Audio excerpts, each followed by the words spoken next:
Hello Internet, and welcome to A Traveling Knits. This is chapter 41 and it is June 30th. It's the last day of the month and it's around 5 o'clock in the afternoon on a Sunday.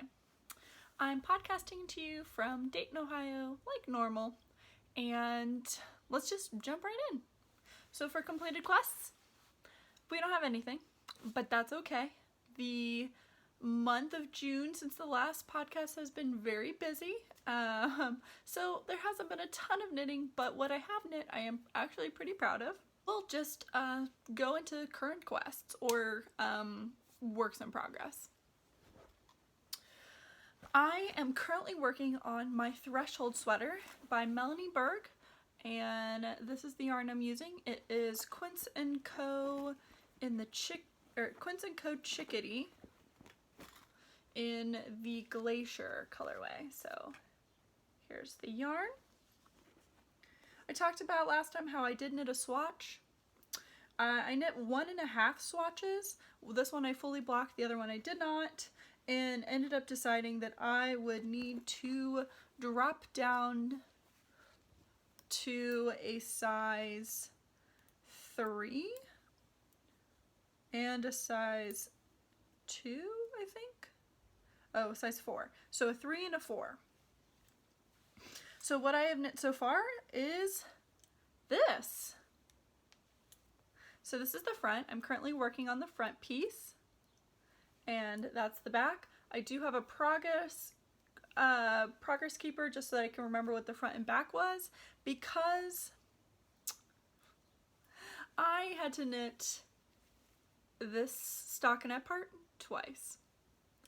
Yeah, I was knitting it at work. I was having a great productive day, and I am on a call and I'm just like playing with the ribbing, and I keep like pressing it and flattening it, and then I'm thinking, why would they want me to do a twisted rib and then not show it? And that's when I realized I had misread and was knitting the backside. So needless to say, I undid it all, started it again, and now I'm working on the front. The front I also had to not really redo, but I kept messing up. So the stitch counts, I'm knitting the size 32 inch because I do have a size, I do have a 32 inch bust. So that's the size that I'm knitting, and where is it? So my stitch count, I was supposed to be at 108 stitches. So with 108 stitches, I ended up being at 107, and I didn't realize that until I had knit it twice. So then the third time I corrected it, but during the second knit, or the second run through of the first row, I realized that I didn't understand what was supposed to be happening. So with 108 stitches, you would have 3 stitches on either side, so that turns into 102, but then your repeat is 10 stitches. So that leaves with 2 extra stitches on who knows where. So I put them on either side, and then I just straight knit them. But in the instructions, nowhere does it say to do that. Now, in the chart that I'm not going to show you, the chart shows that you would have an extra stitch on either side, but the instructions don't say follow the chart. They say follow the pattern repeat, and there is a section next to the chart that gives you that pattern repeat, and it does not tell you that there's going to be an extra stitch on either end. So that was kind of annoying. And then I tried to look at errata and notes, and no one else seemed to like have that problem. I don't know if that was just like, duh, you're supposed to know that, or if I messed up, or if I'm somehow doing my math wrong, but I mean, 10 being divisible by 10 is pretty easy, so I don't really know what's going on. But that basically means that on the edge, so you have these three right, like that. So you have 3, but then I actually end up having a 4th there. Oh my gosh. gosh, let's spin it around. So there, yeah, this is easy. So these are the 3 that are on the side, but then I also have a 4th stitch that is just knit that goes up. Here, if I move that, I think, yeah, this guy right there. So you can, gosh, get out of the way. You can see this stitch is just a knit, and that's the same on the other side. I don't know if that's what it's supposed to do because it doesn't really say that in the instructions, but that's just how mine's going to end up being, because otherwise it was going to be off-centered. So yeah, I basically have to knit, it's like 2 more inches to match it up, and then I connect it to knit in the round. So I'm doing the size 32, but I am going with the length of the 36 so that my armhole is larger. So instead of knitting 5.5 inches, I knit 6 inches. So that should allow me to be able to pick up more stitches. The construction was kind of interesting. I wish there had been a diagram of what you were supposed to be doing and how this was forming.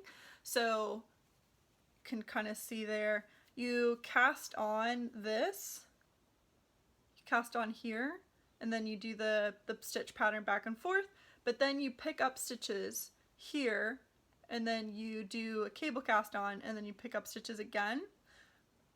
I think that's probably where I messed up, because I was trying to get it perfect so that these would line up, which they almost line up, but not quite. So I really worked on that piece. But I wish there would have just been a diagram telling you that you would knit this direction and then this direction. It took me a couple reads to figure out that that's what I was doing, and even then I had to reread it just to make sure that that is what I was doing, even after I'd already like decided that's how the construction was.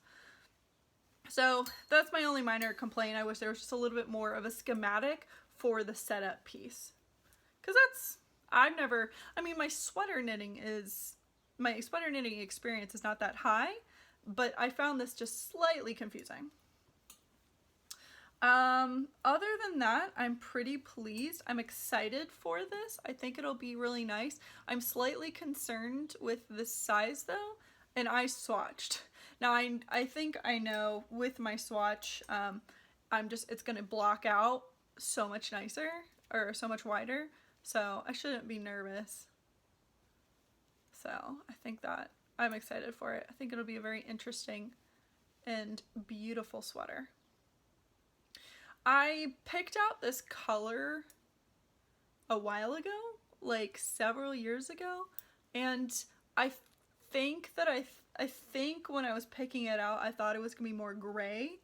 On camera, it looks a little, I think it looks more gray. In person, this is blue. Blue is very far down on my list of favorite colors. This blue I'm okay with because it definitely leans more towards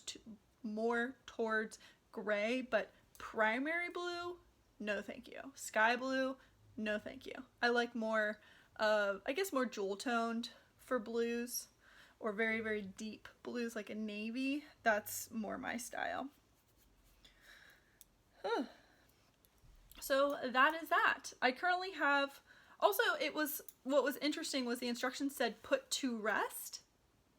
I'm like, what the heck does that mean? I mean, I'm assuming it means like put on waist yarn because you're not going to deal with it, but why? Please just say that. Like, put to rest. I don't know. That just was a weird phrasing for me.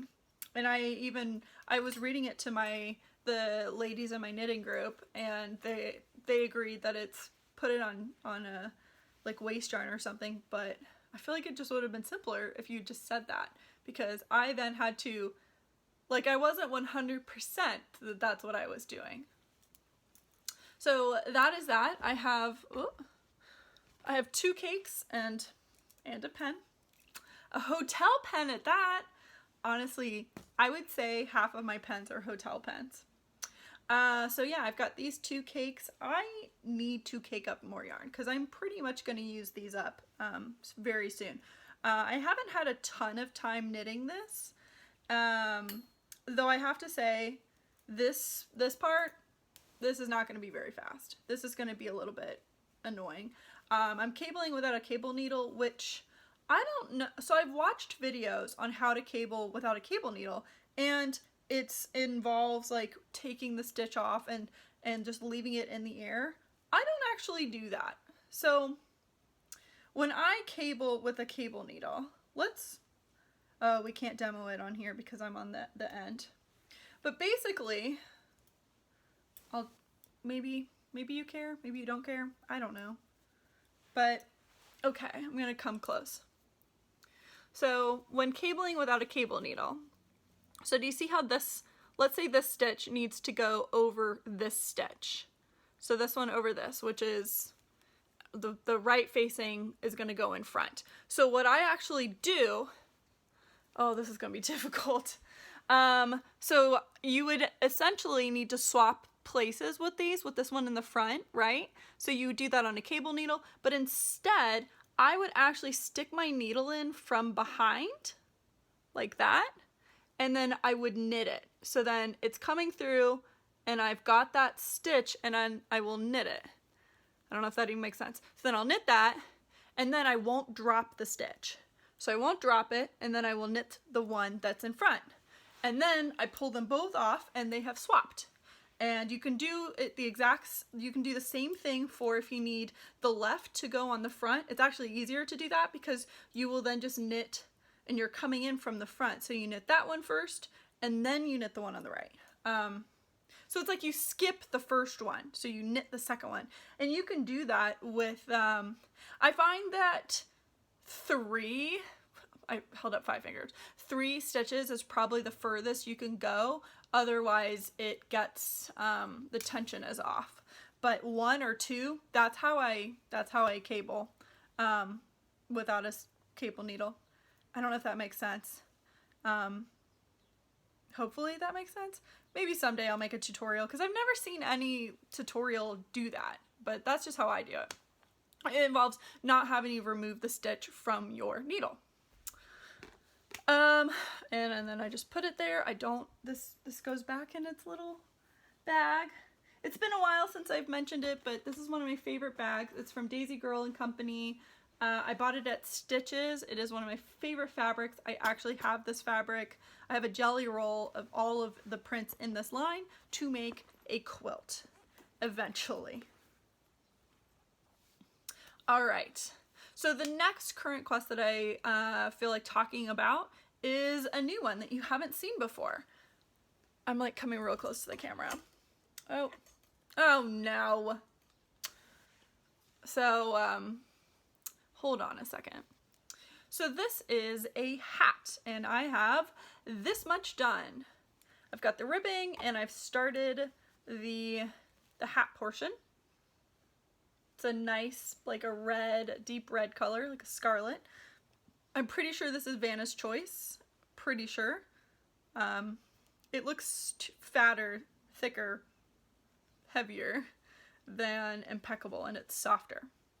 So the hat that I'm making is called Interlocked Gradient Hat, and it looks like this. It is in the 60 Quick Knits for Beginners. I am not a beginner, but I love these books that are brought out by Cascade. I've mentioned it before, I collect all of them. It's kind of like Pokemon. I'm a big fan of these. You get so many patterns. They're all so simple. I think they style them really well. So yeah, this one is a very, very simple hat. It is by Cheryl Murray. And I mean, it's one page of pattern and then a lovely picture.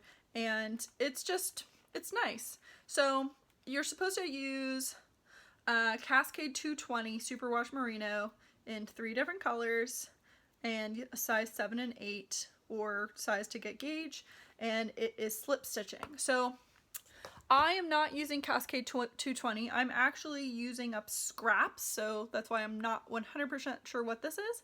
But what I plan to do is knit the first color, and then the second color is going to be black. So it'll be black, and I think this is also Vanna's choice. And then the third color, the top, is going to be this gray. So they're all scraps that I've used for other things. This is the sweater that I knit, the willow sweater, which I love that sweater. I love that. I really love that style, and I actually wore it. I think I've worn it more than my Zweig. Now, the willow sweater, it is a little bit itchy, and if I were to knit it again, I would make the sleeves not as tight, not as form-fitting, and Zweig, I would make the sleeves more form-fitting if I would do it again. But yeah, so I have one full skein and then two that are not full, so like this one, not much at all is left on this one. And I dropped it on the floor. So there's not much of this one at all, but I was cleaning up my craft room, I saw it, and I figured, you know, there's something I could do with this, and I think a hat. Now, originally I would have preferred the brim to be the gray, but because this is kind of itchy in a sweater, I had a feeling that it would be itchy as a hat, so I probably wouldn't want it as a brim. So that's why I'm putting it at the top, because the top, when you look at the picture, the top really isn't really touching her scalp or anything. So, don't want to show the pattern, but that's my plan.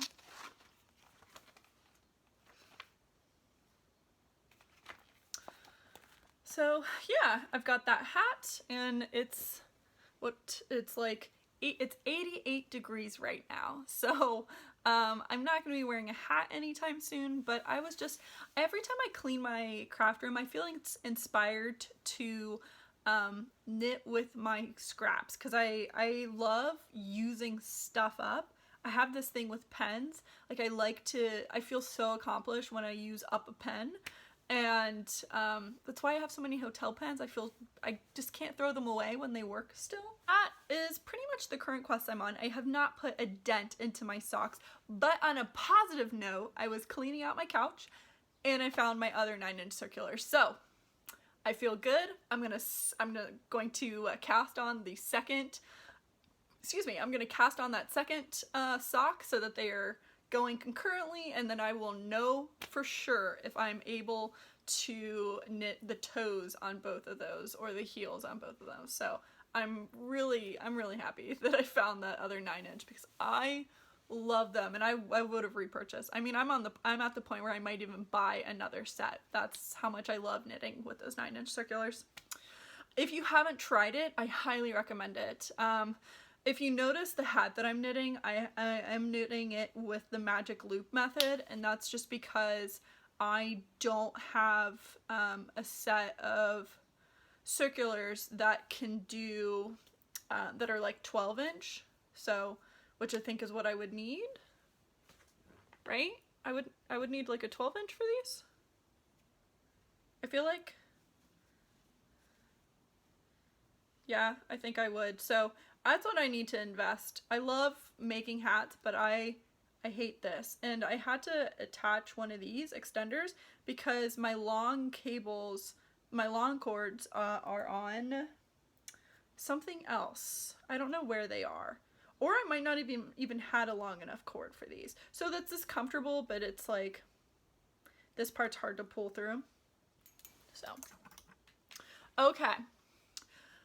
On the horizon. So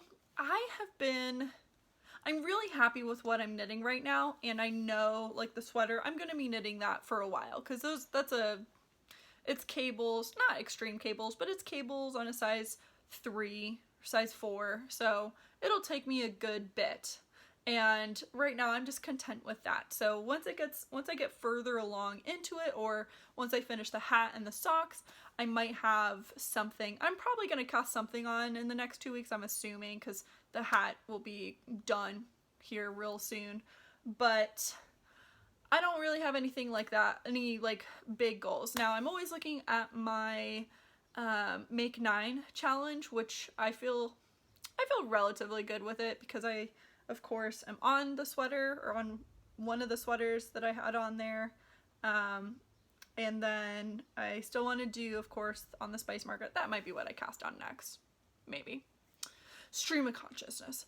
But one thing that I have had on the brain is I really want to do some cross stitching. I've just been really feeling up to cross stitch. I recently purchased one of those like neck lights. I've been kind of going back and forth between purchasing an aught light, but I just don't like the aesthetics of aught lights.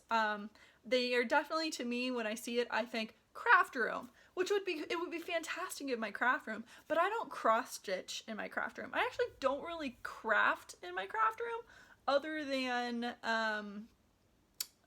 sewing.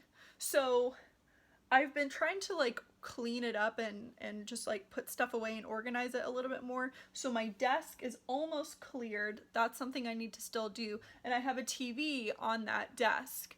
And that TV almost never, literally the last time I used it was in December when I was doing Vlogmas and I was wrapping. I don't know if you could probably tell I was watching Tangled, and I ended up watching it 2 times in a row that night.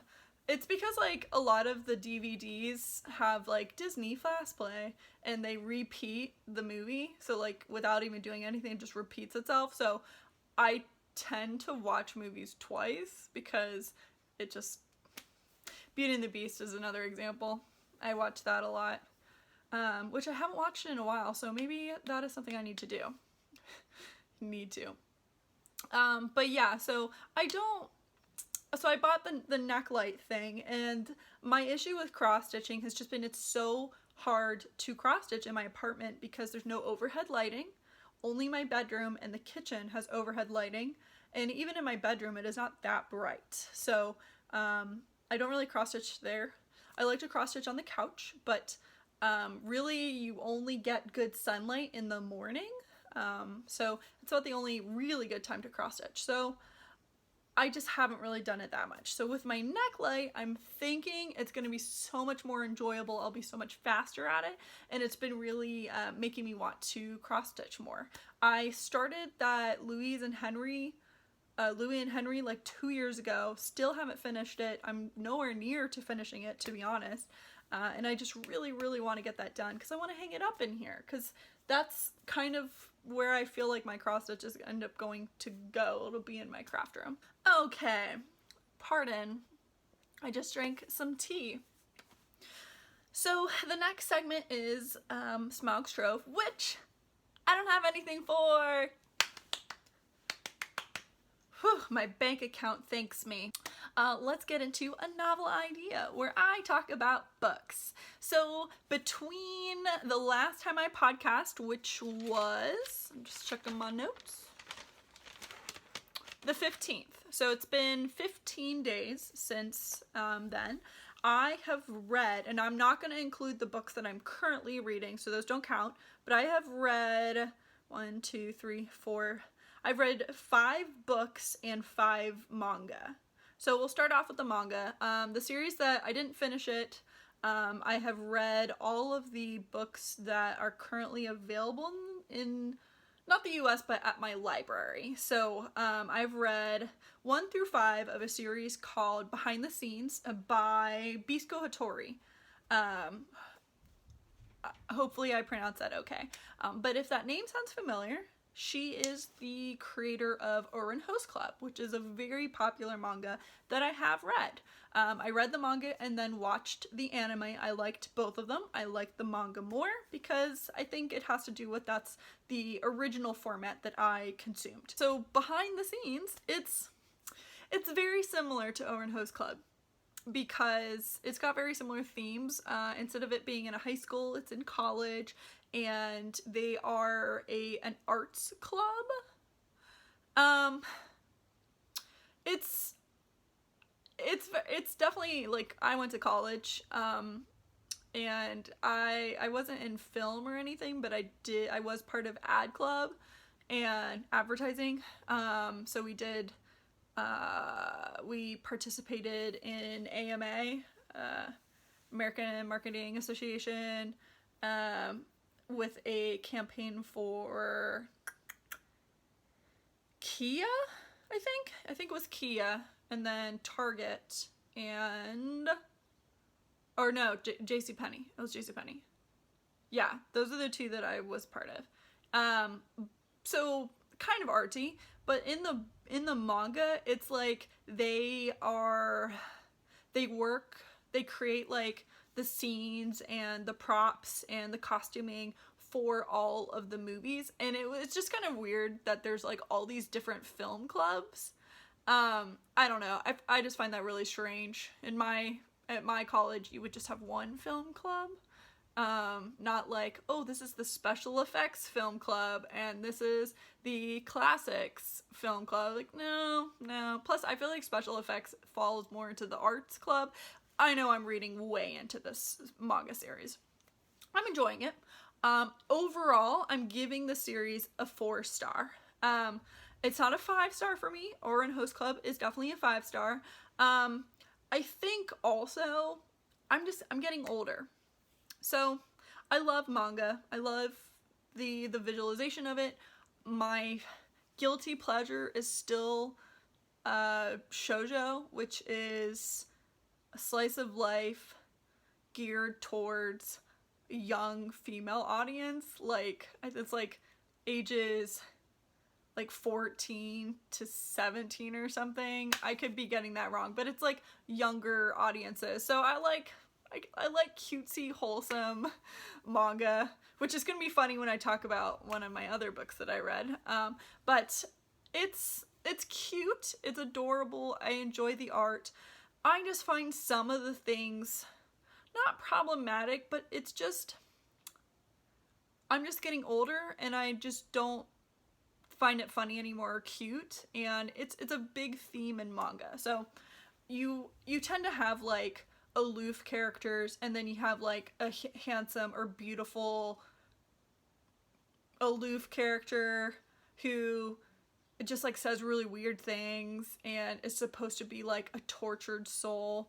So we have that character, of course. And then like the women, we have like the creepy girl who can't get a date, so she's there. And then we have the beautiful girl who doesn't realize everyone is in love with her, but is really, really nice, so she's there. Then we have like the idiot boy who's there. We have the handsome, clueless boy, which I mentioned, and then we have the leader who always has a temper. So you have like your very classic people, which is in Orin Host Club. You have those same characters. I just find it really irritating whenever a female character can't do something. There's always like a man who runs to her rescue, and then everyone's like so happy about it. And anytime like a character is like upset about something, they like fall to their knees and cry, and then there's always someone standing above them, like trying to convince them that they're okay or that they'll help. And it's just, I understand it's not realistic, but my God, is it not realistic? People don't just fall to the ground and cry all the time. So that's just been a little bit irksome, but in general, you just have to read past that and just take it for what it is. I'm really enjoying it. I know all of those complaints make it sound like I'm not, but I think if I had read this series when I was younger, I would have loved it so much more. I need to reread Mars. I need to reread that series because in my mind, it is the pinnacle of my manga reading.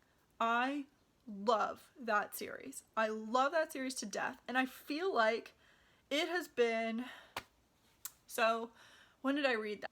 I think it's been about 15 years since I started that series, and I still think about it. Like every now and then I think about how good that series was. I've watched so I don't think it was Korean. Maybe it was Korean. I feel like it was Japanese drama. And it was good. I really enjoyed it. I watched that my senior year of college. I always watch anime and manga during finals. I feel like I've mentioned that before. I'm kind of a procrastinator, and when I have to do something, I always feel the need to do something else. So typically during finals week, I would watch anime or Korean dramas, or I would play video games. I still do both of those. It's like I'm the same person 10 years later. Except my freckles are worse. Yeah. This is just going to be an episode of tangents, but can you see this? I've got this like massive, all my freckles have converged into one giant freckle. I feel like it's just like a giant sunspot. I don't know, but my freckles just get worse and worse as I get older. Worse is like I don't mind my freckles. Other than this one, like this I hate. This I really don't like. 'Cause it's, see, you can definitely, like, there's this like light spot here. Please judge my horrible skin. Okay, moving on. So yeah, 4 stars. I could have been showing them to you. So I have volume 4 and volume 5 right here. So this is like the punk idiot boy, and this is the girl that can't get a date. I don't remember their names. Oh wait, her name is Masa, and he is T something. He's like barely says anything ever, so I forget what his name is. And this guy, that's our main character. I know he's in the background, but there he is again. His name is Ronmara. Or Ronmari. Ronmaro. That's his name. So yeah.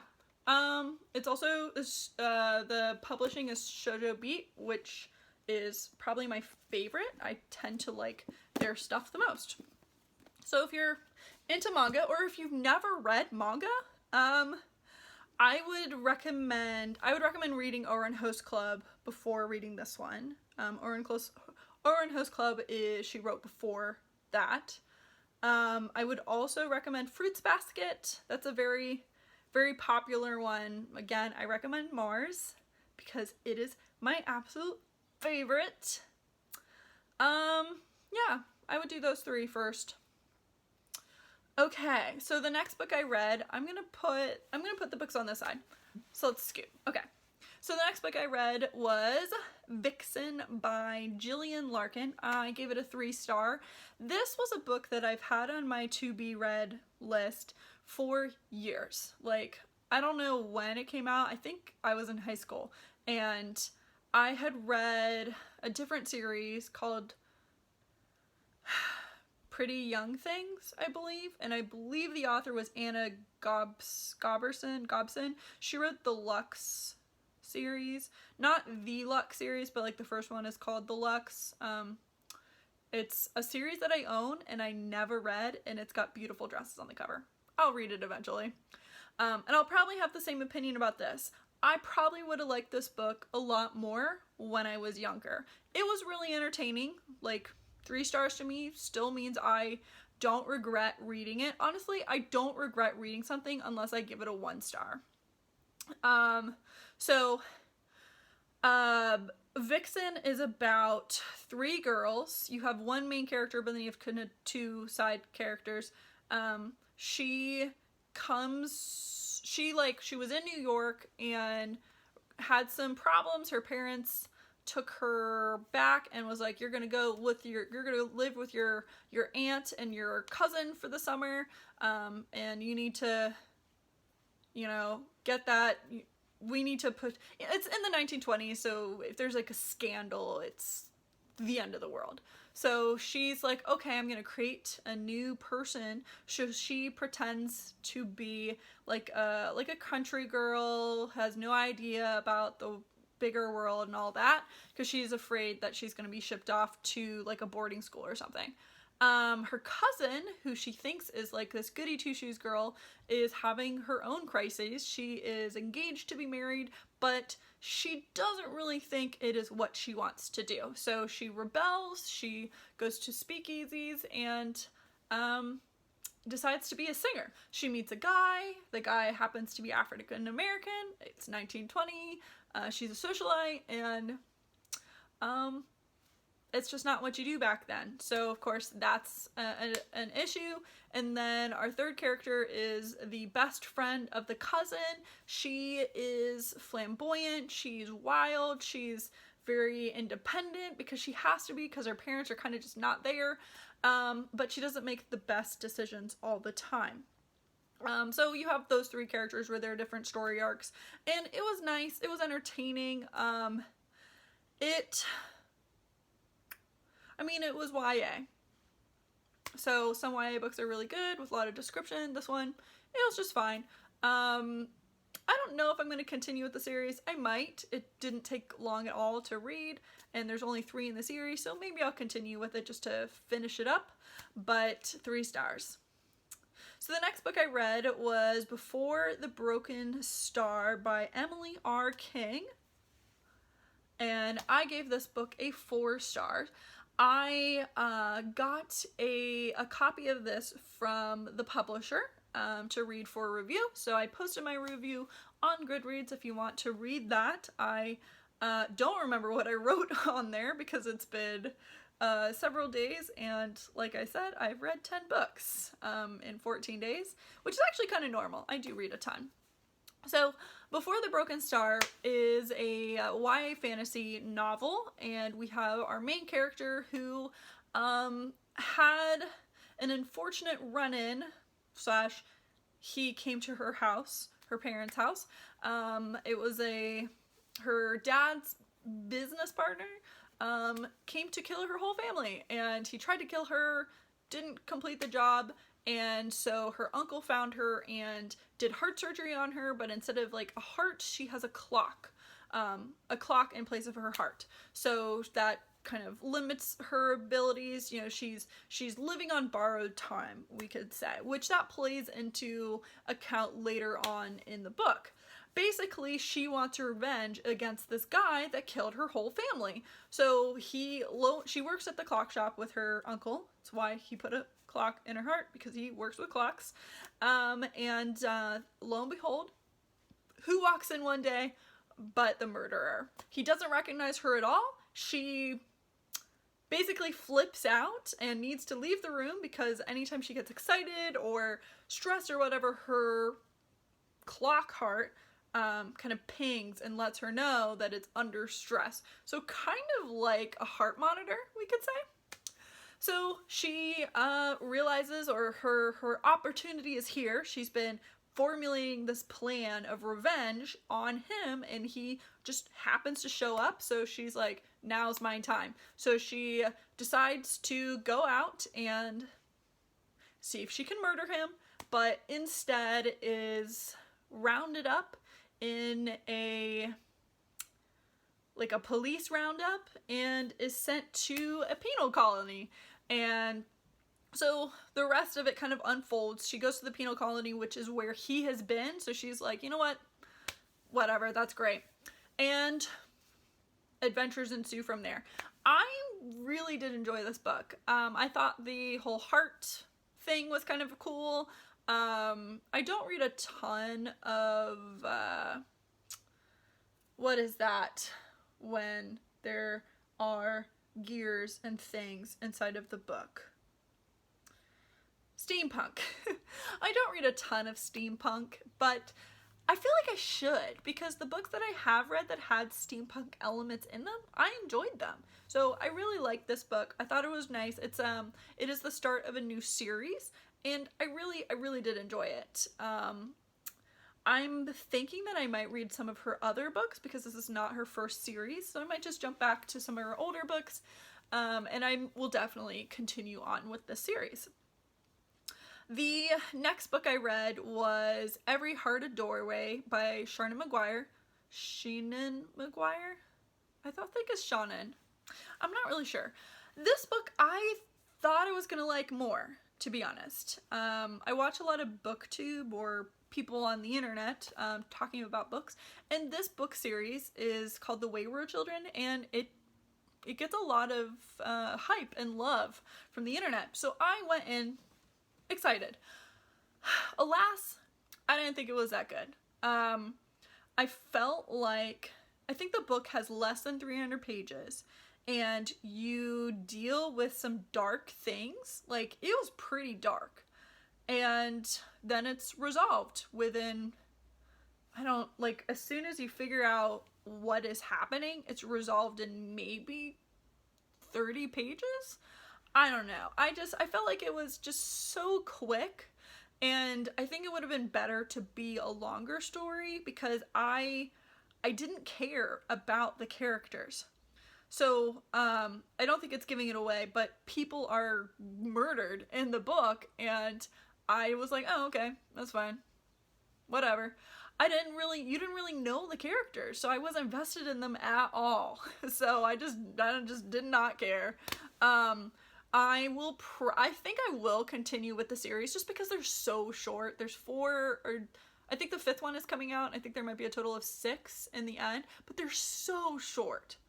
So I'm just gonna go through. I've been listening to audio, so I listened to the first one on audio, and I think that's what I'm gonna do. I'll just audiobook them all. But it was kind of nice to like start and finish a book in one day, but I wish that these were longer. The next book that I read was my least favorite of the 15 days, and that one is Skeletons at the Feast by Chris Bohjalian. This is not Chris's first book, and I feel like this one had very polarizing opinions. So I picked it because it had a pretty high rating on Goodreads, and it was a World War II. We just came up on the anniversary of D-Day, so I thought, this would be a good one to read. And I just wasn't into it, to be honest, which is rare for a historical fiction wartime book. I tend to really enjoy them. So I gave it 2 stars, and the issues that I had with the book. So you have one main character, and then you have like another main character, but they're dual perspectives, but it was just so much more we were with a guy, and the other character was a girl. So he was Jewish, and he was basically pretending to be a German officer, various German officers or Russian officers, just various people other than himself, so that he would be safe in this war. And then we had another character who was in a concentration camp. So you spend, I would say, 80% of the book with him, 20% of the book with her. And until the very, very end, their storylines converge. The whole time, I'm just like, why are we reading about her part? Like, it's like tricky to say, so I hope this doesn't come off offensive, but it was like, what was the purpose of her part? We all know what the Holocaust was. We all know how horrible it was. I did not understand why she was there, because we would literally be going through. I was listening to this on audio, so we'd have like 2 hours spent with our main character, and then we would flip to her for maybe 20 minutes, and then we'd be back. It was like you would forget that we even had another character. So I thought that was weird. Also, the blood and gore, which I never thought I would ever be like, turned off is not the right word, but I have a very strong stomach, and stuff like that does not bother me. Like, the phrase, not at dinner, or I'm eating, because you don't want to talk about stuff like that. That doesn't affect my eating. Like, if someone's talking about, like, guts or death or something really, really gross, I can eat. One of my coworkers had a deep injury on his leg and was bleeding profusely, and I was doctoring it, and I'm eating a Pop-Tart at the same time. I don't care. I can separate those two things. It does not gross me out. This book, again, I did not get what the point of the massive amount of descriptive violence, and that was both like harmful, well, they're all harmful, but like fighting violence and sexual violence. There was a scene where the women, I feel like I shouldn't even describe it because it's like not appropriate, but there's a scene that involved a menstruating woman and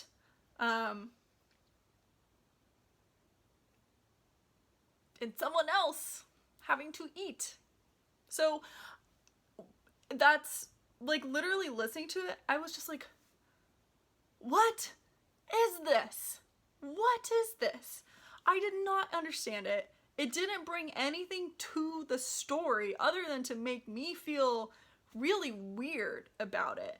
I understand that this is not a good time of our history and there were horrible atrocities, but it seemed like the only reason he kept putting in these things was for shock value, and at that point you are defeating the purpose of it. I did not think it added to the story, and in fact it made me really dislike it to the point that I gave it 2 stars. So I would, of all the books that I am talking today for the last 15 days, that is the one book I would say skip it. I know my rating system seems weird, right? Like, if I'm like, don't read it, it should be a 1. For me, a 1 is when it is so god awful that I hate it vehemently with a passion. This book I did not hate, but I wouldn't recommend it either. So, hence the 2 stars. With that, we're at our last book, and I have a copy of it. It's called Mr. Nice Guy. So this book is very different from the other ones, and it is a chicklet. So when I say chicklet, I guess there's 2 categories. There's like chicklet without sex and chicklet with sex. This one is kind of unique, and it is chicklet with sex, but I felt like it's more like rated R instead of rated NC-17. Yeah, that's a good way to describe it. So the premise of this book is you have 2 main characters. You pretty much follow him. His name is Lucas. He moves to New York to start his dream job, which is work for the Enquirer, or the Empire, which is a magazine that he has loved forever. So he starts working there, and he's like, I'm in New York. I need to do all the things that New York people do, and I need to pick up a chick. So he goes to a bar, picks up a chick, and lo and behold, he picks up the sex columnist for the magazine he works for. And the next week finds out that she wrote a really nice article about him. It's not nice. So instead of wallowing and being afraid, he pens a rebuttal title or signed Mr. Nice Guy, and we go from there. Basically becomes a back and forth with a lot of sex in it. The reason why I say it's rated R rather than NC-17 is even though they have sex a ton, they don't really describe it a lot. So I actually read this at work. Not the whole thing, of course, but I read some of it. I felt a little weird, but there wasn't like a ton of X-rated words in it. So, whatever. I feel like chicklet is like the quickest thing to read. And I gave this a 3-star. And the reason for that is I did have some problems with it. Plus, I feel I have a hard time giving chicklet the same ratings that I do high fantasy because I love high fantasy so much, and chicklet it's just not in the same category, if that makes sense. I really enjoy chicklet though. I do enjoy reading it. I can't like read a ton of it because it's all so cliche and similar and ridiculous, so small doses. I like the cover. I love the purple. I like this. The things that I did not like, at one point, our main character, Lucas, his big thing is that the woman is like a control freak and rigid, and so she's the one that always dictates everything, and he has a hard time with that. And he pens a letter saying that, and that she should get drunk and he should get drunk. And then they'll be free. And the whole time, like the time I was reading, our main character, he's like proud of this because he's like, yeah, I've put her on the spot. And me, as a woman, I'm like, no, consent. Getting her drunk and you being drunk means no consent can be given. And that's a terrible, terrible, like, precedent to give to a magazine that, I mean, it's fictional, but to millions of people. So that made me cringe. I didn't appreciate that part. Did not like that part at all. So that kind of turned me off. And there's some other pieces that were just kind of like, what? That's weird. But overall, adorable story. And the ending was, I actually really liked the ending. I thought the ending was really good. I won't give it away if you ever want to read it. So yeah, those are the books that I read. On to my life. Tomorrow starts my reading challenge, and I thought I would show you the bullet journal that I started. So I have this, it is larger than normal, but I just loved it. I actually love this brand. It's mint green. I have a lot of their notebooks. So you can't really see that, but this is the spread. Ooh, there's snacks in here. This is the spread that I made. So this is where I'm going to put the books that I have read and the rating that I give them. I'm hoping this is enough space. And then over here, I wrote a TBR. I'm like really proud of the lettering. I looked it up online.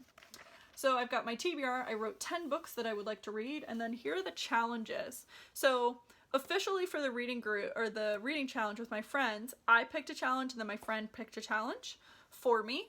And the challenge that she picked was read 10 personal books. And then the challenge I picked for myself is start and finish a series. And we can't double dip.